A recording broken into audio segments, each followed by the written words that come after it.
So here we have the latest entry in our Shoots Through Invuls club, and for this one it seems that you might be able to avoid having it shot back in return.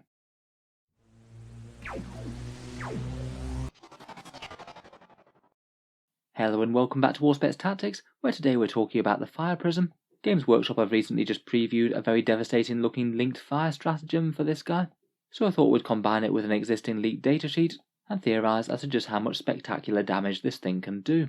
Yet another Eldar unit that's looking potentially very scary when the new book drops. Currently in 9th edition, maybe Fire Prisms aren't too bad, but like basically the rest of the Eldar Codex, they just don't really seem to be quite efficient enough to do their job properly. The firepower is nice and generalist, and you can flex it between targets. It does work well with the Expert Crafters and Masterful Shots combo, but it's still perhaps not one of the most exciting forms of Eldar firepower, even despite that. Now though, it looks like its guns being rejigged, its weapon upgrades look helpful, and its theoretical damage output really is pretty nasty against certain targets. In the video we'll talk over its datasheet quickly, and then we'll look at one potential damage combo where you can hide out of line of sight, just based on the rules that we know so far. So the Fire Prism in the new codex is rumoured to be 160 points. That will be 5 points more than it is currently. A small points bump, though its gun does look very efficient. Its stat line doesn't appear to have had any enormous changes. It still moves a massive 16 inches, hits on 3s, is toughness 7 and 12 wounds, and as a vehicle with the fly keyword and the craft world tag. It's not core, and it doesn't have the guardian keyword. Special rules wise, it does have Strands of Fate, doesn't have anything else like battle focus, though you can access that via vectored engines. It doesn't appear to have any innate deep strike access, so you do have to start it on the board most of the time. Those Strands of Fate I do think is potentially a useful one. Maybe locking in an automatic wound roll or something could be good if you are firing it on the higher profile. It does get access to the various different vehicle upgrades. I'd say probably the single most interesting are the vectored engines for 10 points to allow a single battle focus move once per game, though I think that the crystal targeting matrix could be really quite a good buy as well. That's 10 points for ignoring any modifiers to the hit roll, so you're not going to get penalised if you're shooting through dense cover or enemies with a built-in -1. In the new version of the rules, the Prism cannon has changed quite a bit. There used to be 3 different firing modes, now there are only 2. The top profiles have kind of been merged as a focused lance shot.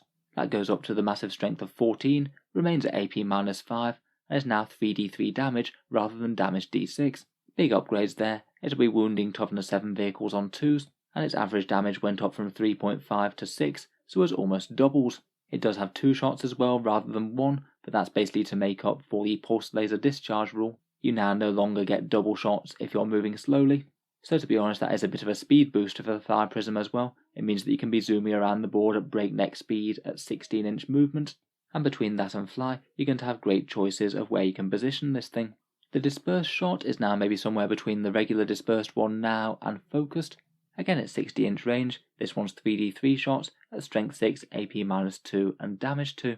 Currently the dispersed mode is strength 6, AP -3 but damage 1, but you get an average of 7 shots out of it rather than 6. So compared with that mode, you basically lose a pip of AP, lose 1 average attack, but gain the big damage too, so you're going to be quite efficient against anything with multi-wounds now. Space Marines and Bikers look like ideal prey for this. There's no damage 1 alternative firing mode now, and in general I feel for the main value of the tank, that big 3d3 damage shot is probably going to give you a bigger bang for your buck in terms of points killed, but obviously if there's no big hard targets to fire it at, then falling back on the dispersed pulse is going to be a good idea.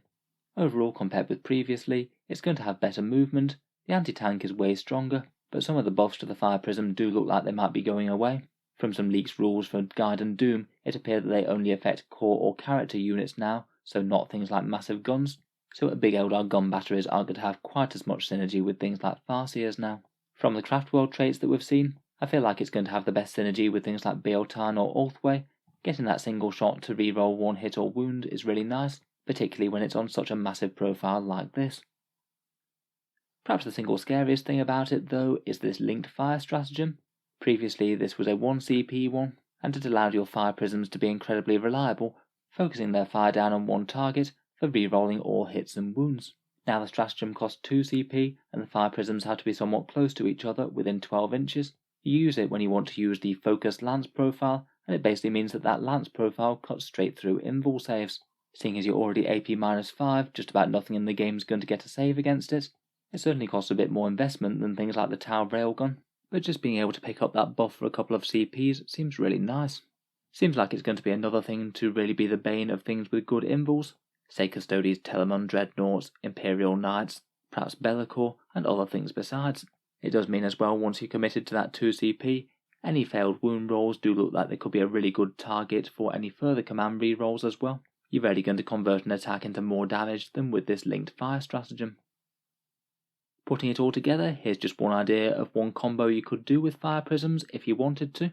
There may well be a lot more efficient things to do in the Eldar Codex, but this one at least seems very sneaky and quite powerful. If you took 2 Ulthway Fire Prisms, both with vectored engines, that would cost you 340 points total, and you could even add crystal targeting matrices on top of that, to allow them to ignore modifiers to hit as well. In your deployment, they both aim to hide behind terrain, ideally setting up behind obscuring terrain, but not actually being within it. Then on your turn 1, one of the Fire Prisms peeks out, you do the 2 CP linked fire stratagem, and then they use their vectored engines so they can jump d6 inches back the other way. Hopefully even a couple of inches could be the difference between that tank being seen and it being hidden from the enemy firebase. It seems like quite a cheeky way of getting the firepower of 2 different Fire Prisms all on turn 1, and then both of them remaining hidden after it. Then on turn 2 you can do the same with a second Fire Prism and trigger that one's vectored engines. So in theory, if that all goes to plan, you've got 2 different turns of decent damage dealing with no enemy reprisals, if it is going to make a big difference whether or not the tank can be seen. It is a fairly pricey combo, but I think it could be worth it with the sheer amount of damage on offer. Each turn those Fire Prisms are going to fire with 4 Strength 14, AP-5, Damage 3d3 shots, all of which ignore invuls, and you get to re-roll 1 failed wound roll if it happens. The maths I've done is slightly rough to take into account that single wound re-roll, but I believe that you're averaging something like 14 to 15 wounds to a standard toughness 7 vehicle target, and it doesn't matter whether it's got high invul saves or 2+ saving throw, that should usually go straight through. If you're firing at toughness 8, it's a little bit worse as you don't wound quite as well, but you're still averaging something like 12 or 13 wounds. Of course, if the enemy doesn't have decent guns to shoot you directly, or they've got a lot more middling infantry type targets, you might just not need to bother with the strategy whatsoever, and save the CP to plough into something else. Still though, it does seem really quite crazy that in theory land, you've got a pretty decent chance of averaging a dead Imperial Knight over 2 turns of shooting, on a unit that really has a good chance of not being able to be shot back at all, providing there's a decent bit of obscuring terrain that you can retreat behind without actually having to venture into. Obviously this is all quite theoretical at this point. There might well be plenty of other good sources of firepower in the Eldari Codex. It's going to be interesting to take a look and weigh up what works and what doesn't. I'm certainly looking forward to reviewing the book in full once it comes out, so feel free to subscribe to Auspex Tactics if you'd like to see that. I do tend to post 40k videos most days, there's plenty of other stuff to talk about. So let me know what you think of the Eldar Fire Prism then. Feel free to subscribe if you'd like to see more, and if you've been enjoying quite regularly on the channel, I would just like to mention that Auspex Tactics does have a Patreon, which you can feel free to check out if you'd like to, the link's down in the video description. Channel Patreons do get a fair few advantages, seeing certain videos early, regular votes to see what sort of things happen next on the channel, and automatic entry into the regular prize giveaways, with a chance to win some really big model kits each month. If any of that sounds good to you, or you'd just like to help support, the link is down in the video description. In any case, a massive thank you for listening, and I'll hope to see you guys next time.